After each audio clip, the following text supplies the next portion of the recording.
David Headache 5 here, and I'm constantly running across things that talk about the differences between the Democrats and the Republicans, especially when it comes to economic policy. Bill Clinton definitely did outline this when he spoke on behalf of President Barack Obama during the 2012 election, or excuse me, the 2012 Democratic National Convention. And if anything, many people believe that there is no difference between the two parties. However, I submit that there is a world of difference, and I'm going to go into that now. Politicus USA has put forth an article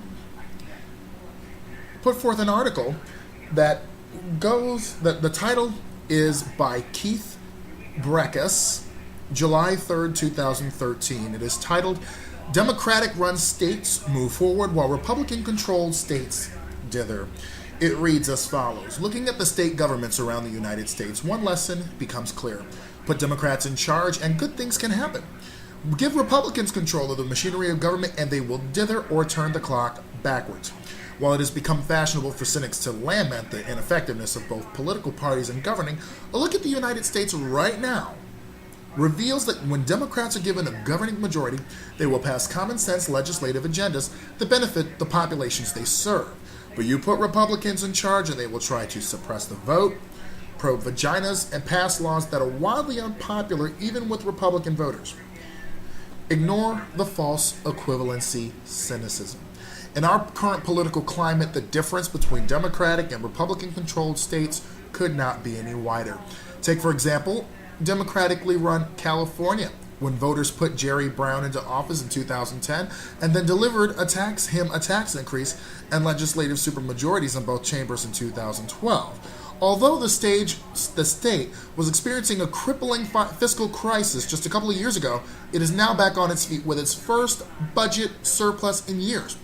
On Tuesday, July 2nd, Governor Brown signed into law a school formula bill that will benefit low and middle income students from kindergarten all the way through college.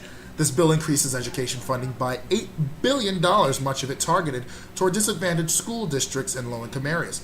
In addition, Brown signed into law a bill that would provide college grants to students from modest-income families, reducing educational fees up to 40% for households with incomes under $100,000 a year.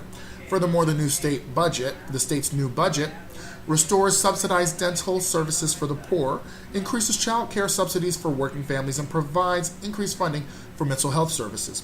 However, California is not the only state where Democratic control of both houses of the legislature and control of the governor's mansion is yielding tangible benefits for residents.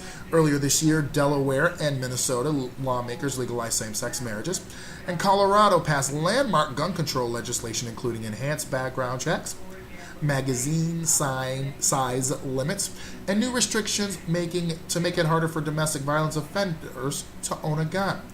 Colorado also passed a same-day voter registration bill, making it easier for residents to cast a ballot.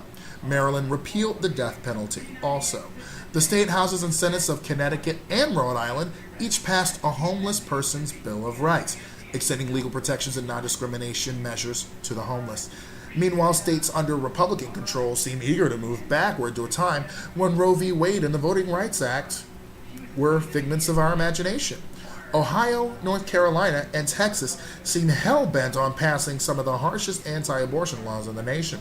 Wendy Davis's filibuster thwarted Texas' anti-abortion law momentarily, but Governor Rick Perry quickly reconvened a special session in the hopes of muscling through a bill that will reduce the number of clinics in the state to just 5. Ohio and North Carolina are working on similarly restrictive legislation.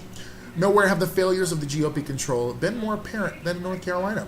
In the last 9 weeks, over 600 demonstrators have been arrested outside North Carolina state capitol protesting the legislature's dramatic tilt to the far right. While Colorado has added same-day voting, North Carolina Republicans are in process of eliminating same-day voting as well as early voting and Sunday voting.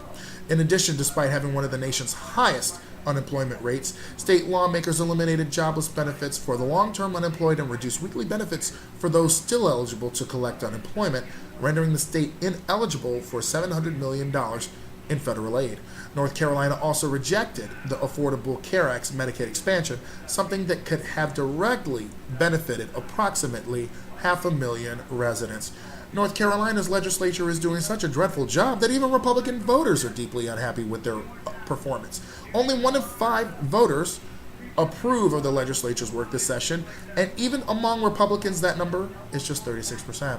The tone deafness of North Carolina lawmakers is evident in their support for a bill to raise consumer interest rates on loans to 30%, a proposal that only 2% of the state's voters support. Just 5% of Republican voters support the plan. Likewise, the legislature's plan to allow guns on school campuses in the state and their proposal to ban Tesla from selling electric cars in North Carolina are not only wildly unpopular proposals with North Carolina residents, but they are even intensely disliked by Republican voters. As the week continues to unfold, we are likely to see more outrageous legislation put forth in Republican-controlled states and more protests as citizens attempt to be heard. No doubt we will also hear cynics who blame both political parties and insist that it does not matter which party is in control.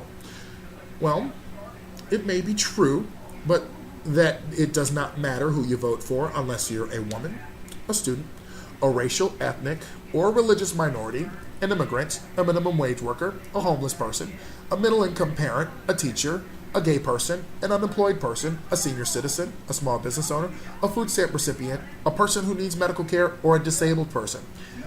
If you fit one or more of those categories, then the difference between having Republicans or Democrats in charge of your state involves real-life consequences that do, in fact, matter.